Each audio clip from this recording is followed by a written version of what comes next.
Tyler leaned across our scratch kitchen table and hissed, "Sign or you'll regret it." Sherry didn't stop him.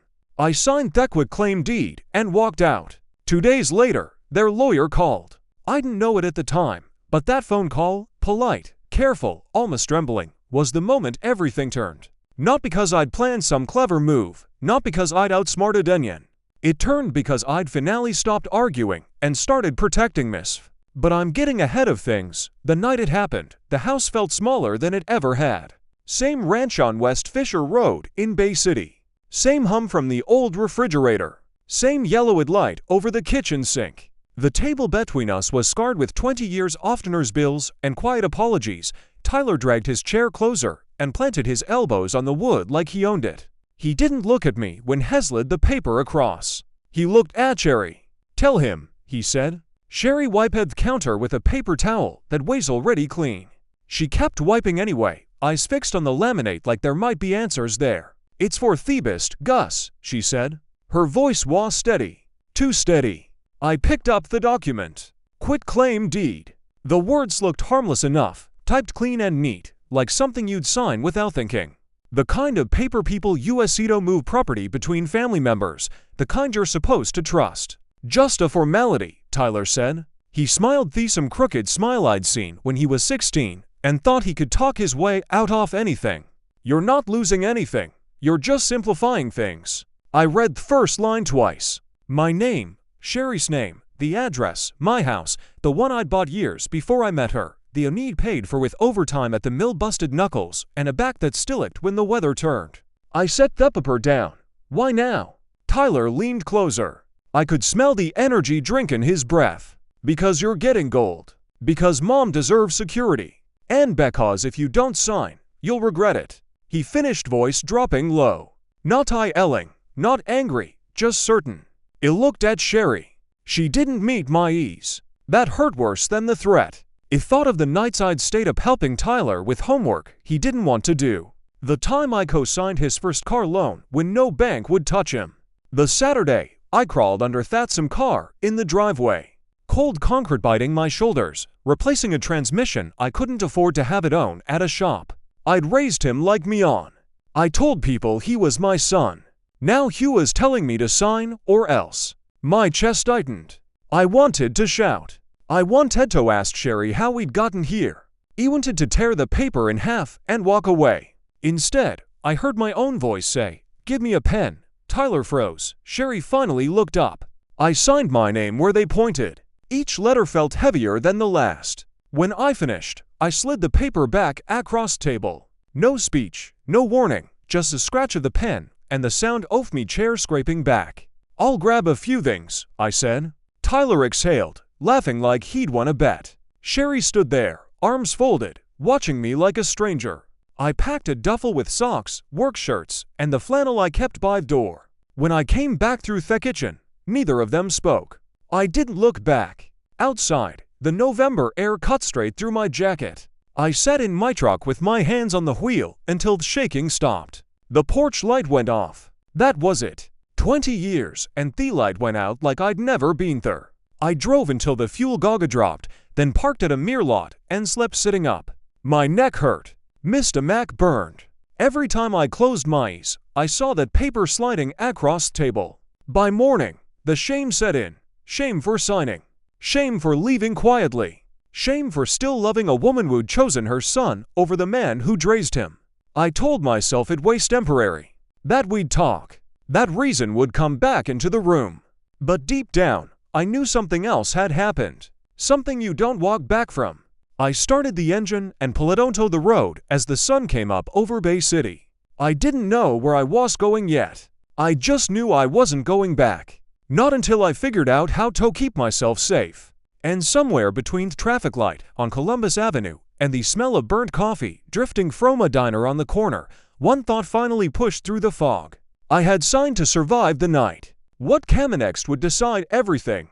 I checked into a roadside motel off I-75 just after sunrise. The kind with peeling paint, a flickering vacancy sign, and a front desk that smelled like old coffee and disinfectant. The clerk didn't ask questions. He slid the key across the counter like he'd done it 1,000 times before, eyes already drifting to the next problem. Room 214. The carpet was damp. The heater rattled like it might give up at any second.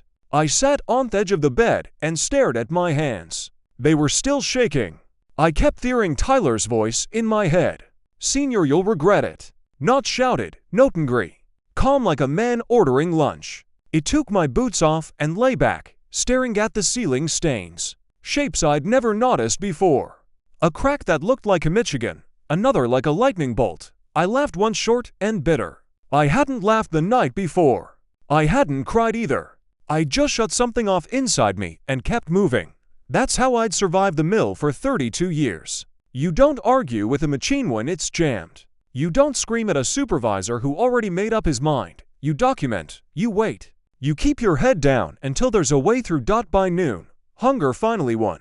I walked to a diner down the road.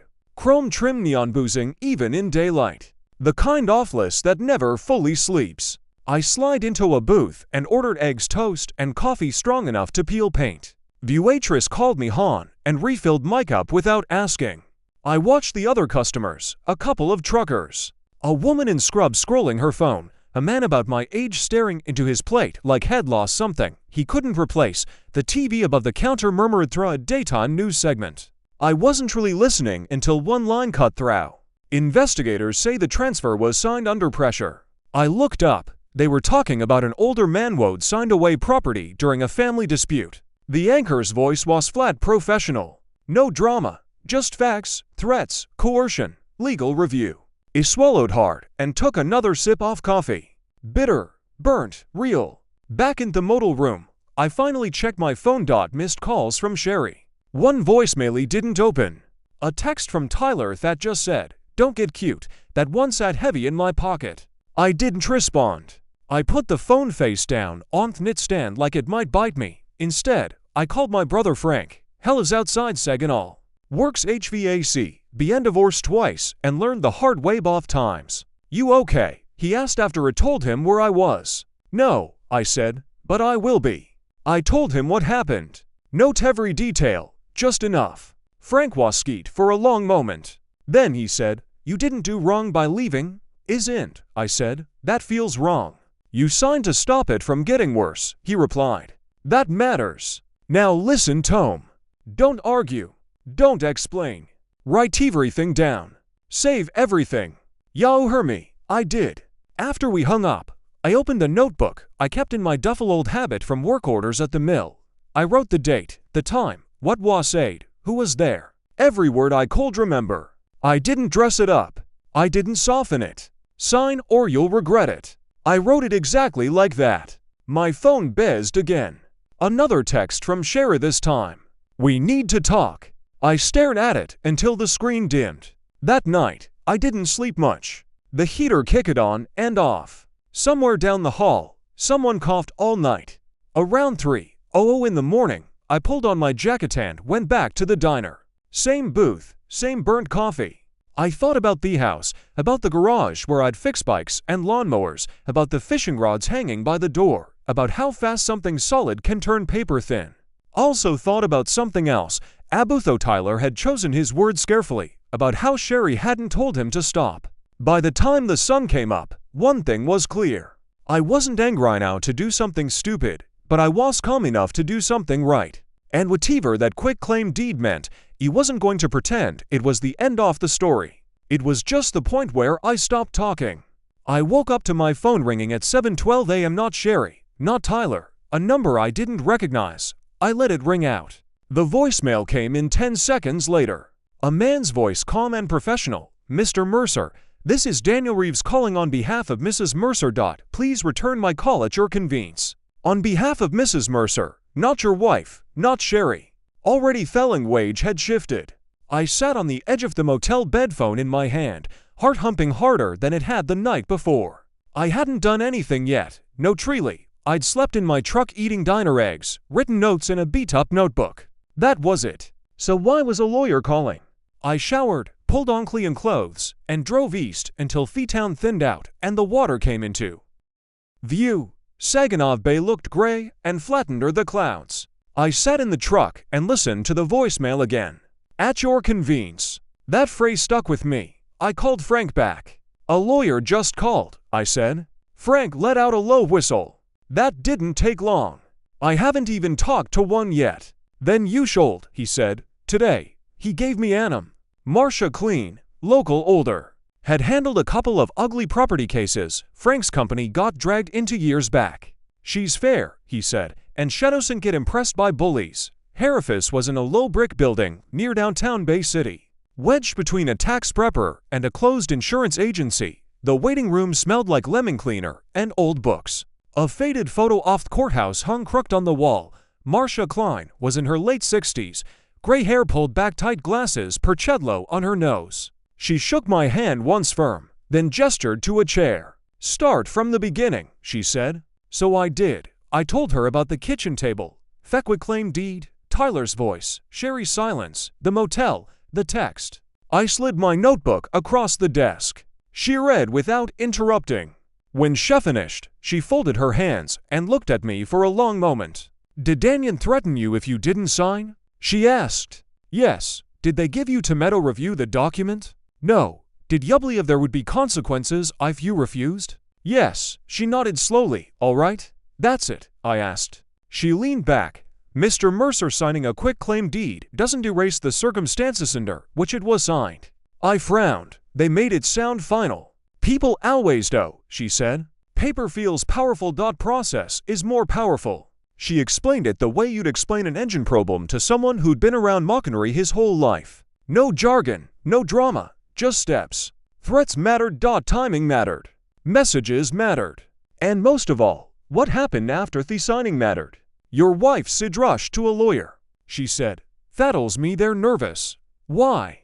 Because if this transfer moves forward while there's evidence of coercion, it becomes a liability. Title companies don't like that. Realtors don't like that. Judges really don't like that. I felt something loosen in my chest. Not relief, not yet, more like the sense that the floor wasn't completely gone. Marca tapped the notebook. You did the right thing writing this down. I almost replied to the text. I admitted. Don't, she said. Silence is your friend right now. She dictated a short letter to her assistant while I listened. Formal, calm. I requested clarification, documentation, and notice of any intent to record or transfer the deed. It mentioned duress without accusing anyone directly. We're not attacking, she said. We're preserving. As I stood to leave, she added almost casually. If they try to do anything with that deed, you'll hear from them again. Probably sooner than later. She was right. I had barely peeled into the motel lot when my phone rang. Same number as before. I answered. Mr. Mercer, the man said. Daniel Reeves, thank you for calling back. His voice was different, softer, slower. You understand you may have concerns about circumstances surrounding the deed, he continued. I pictured Tyler at the kitchen table, confident, leaning back in his chair. I pictured Sherry wiping the counter. I have questions, Reeves said. Nothing formal, just to clarify intent. I've retained counsel, I replied, surprised at how steady my voice sounded. A pause. I see, he said. Well, and perhaps we should all take a breath before moving forward. Take a breath. That phrase stuck, too. After we hung up, a text came in from Tyler. Why are lawyers involved? I didn't answer. I sat on the bed and stared at the wall. My hands were still shaking, but it wasn't fear anymore. It was adrenaline, the kind you get right before a machine kicks back to life. For the first time since I'd walked out of that house, I understood something. They thought the quit claim deed was the finish line. They'd forgotten about their cord. Not just my notes, not just the text, the timing, the pressure, the sudden scramble, all of it. And now, without raising my voice or stepping back into that kitchen, I'd shifted the ground under their feet. I didn't know how it would end. But I knew this much, they were done pretending. The call came that evening just after 6 o'clock. I was sitting on the edge of the motel bed, boots off, watching the local news with the volume low. They were talking about lake effect snow moving and showing footage of salt trucks lining up at the county yard. Normal things, grounded things. I needed that. My phone buzzed. Same number. I answered. Mr. Mercer, Daniel Reeves said. Thank you for taking the call. His voice was different again. Slower, careful, like was walking across ice he did trust. I understand you've spoken with counsel, he continued. Yes, well, good. That's usually best. Usually best. 2 days ago, his clients had told me to sign, or else. Now he was advising caution. He cleared his throat. There seems to be some confusion about the intent of the quitclaim deed. I almost lied almost. What kind of confusion? I asked. Whether the transfer was voluntary, he said, and whether all parties were fully comfortable at the time of signing. I thought of Tyler's smile, Sherry's silence, the way my hands had trembled when I picked up the pen. I wasn't, I said. Another pause. I see, Reeves replied. In that case, we'd like to discuss options that avoid unnecessary escalation.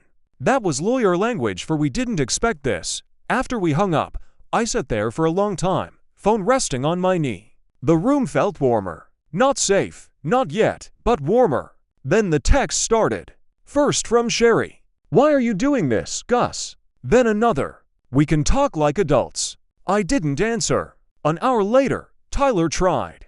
You're blowing this up for no reason. I set the phone down and walked outside. The motel lot smelled like wet asphalt and exhaust. Somewhere down the road, a semi-downshifted thee sound deep and familiar. I drove to THEVFW on Washington Avenue. Fish fry night.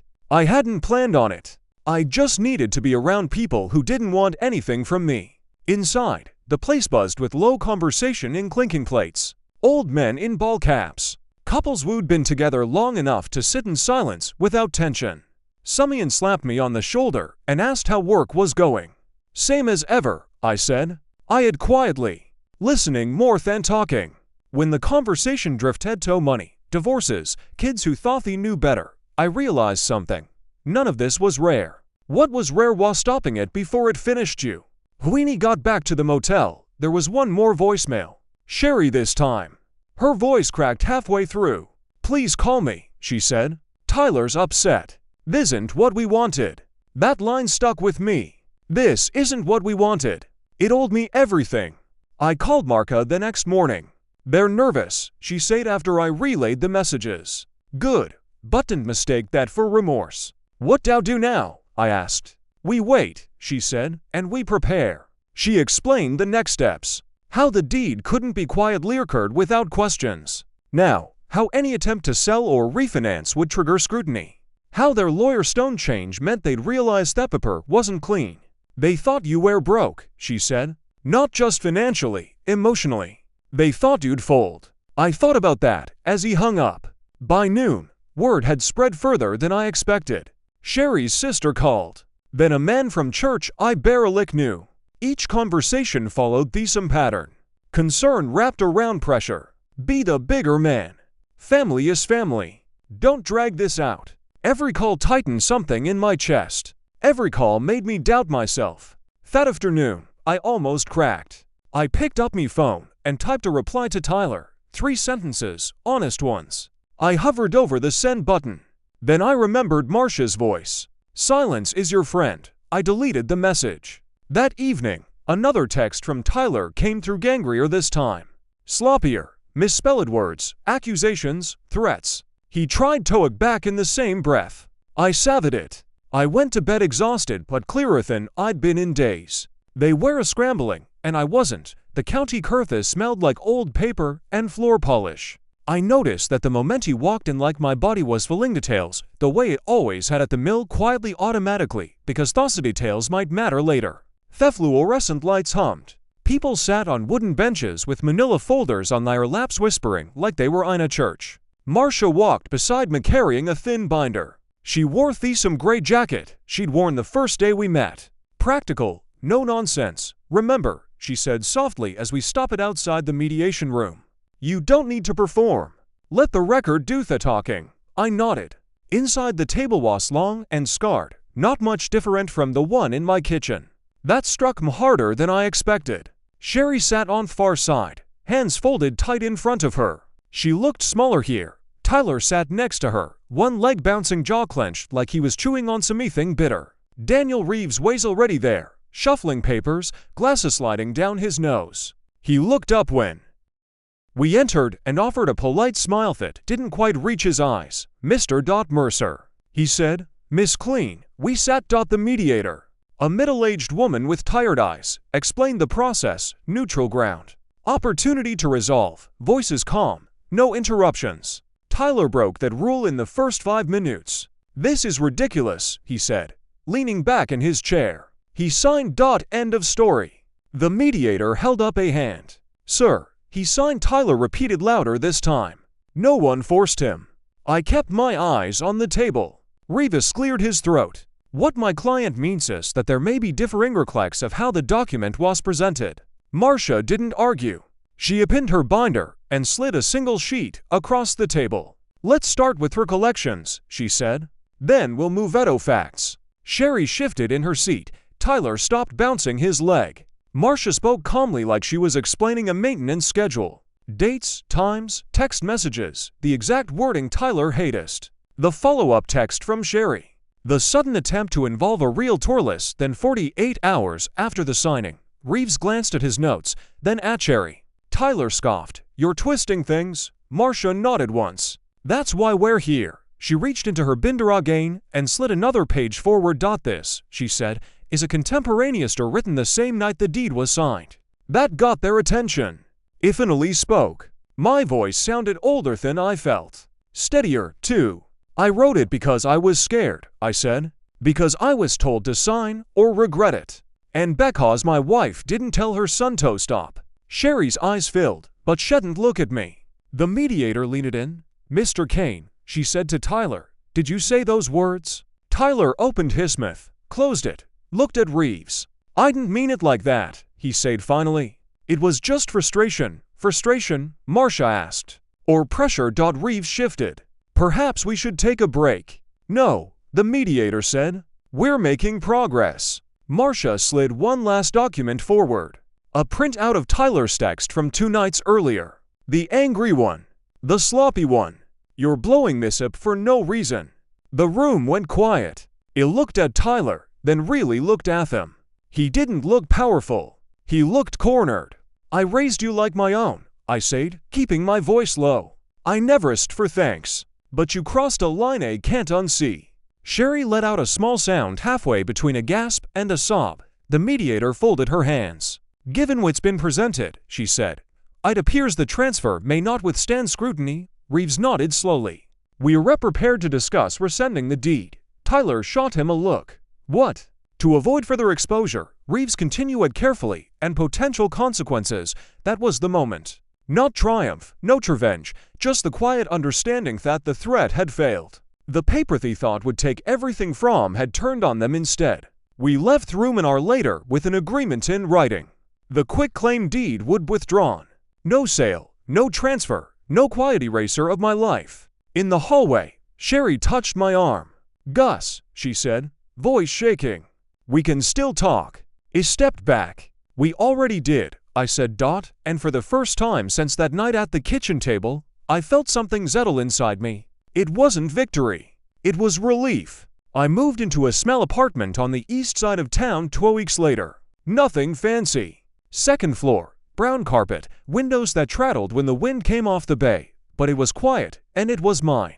I bought a used recliner from a guy on Facebook Marketplace and hauled it up the stairs myself, stopping halfway to catch my breath. I didn't mind the chain my back. It reminded me I was still standing. The first morning there, I woke up before the alarm. Sunlight cut through the blinds and landed on the wall across from my bed. No voices in the kitchen, no tension hanging in there, just the hum of traffic and a neighbor's radio playing somewhere below. I made coffee and drank it standing by the window. For years, I'd measured my worth by how much I could carry, how many bills I paid, how many problems I fixed, how much silence I swallowed to keep the peace. I thought that was what being a husband and a father meant. I was wrong. A week later, I went back to the diner off I-75. Same booth, same burnt coffee. The waitress smiled when she saw me. "Haven't seen you in a bit," she said. "Had some things to sort out," I replied. She nodded like she understood exactly what that meant. I started stopping by the VFW on Friday second. Fish fries, coffee mornings, Menwo didn't ask too many questions and didn't need big explanations. One of them asked if I wanted to join a fishing trip up north in the spring. I said yes before I had time to talk myself out of it. Sherry called once more. I recognized the number and let it ring. I watched it vibrate on the table until it stopped. No anger, no satisfaction, just a quiet certainty. Some doors don't close with a slam. Some close with a coice. I didn't leave to punish them. I didn't stay silent to be clever. I did it because there comes a point when protecting yourself isn't selfish. It's necessary. If you've ever felt cornered by the people who were supposed to have your back, if you've ever been told to keep the peace at the cost of your own dignity, remember this. You're allowed to step away. You're allowed to document truth. And you're allowed to choose yourself even late in life. If this story hit close to home, take a moment, share it with someone who might need to hear it. And if you want more stories like this real, grounded, and hard-earned, consider subscribing. Sometimes the strongest thing a man can do is walk out quietly and refuse to be erased.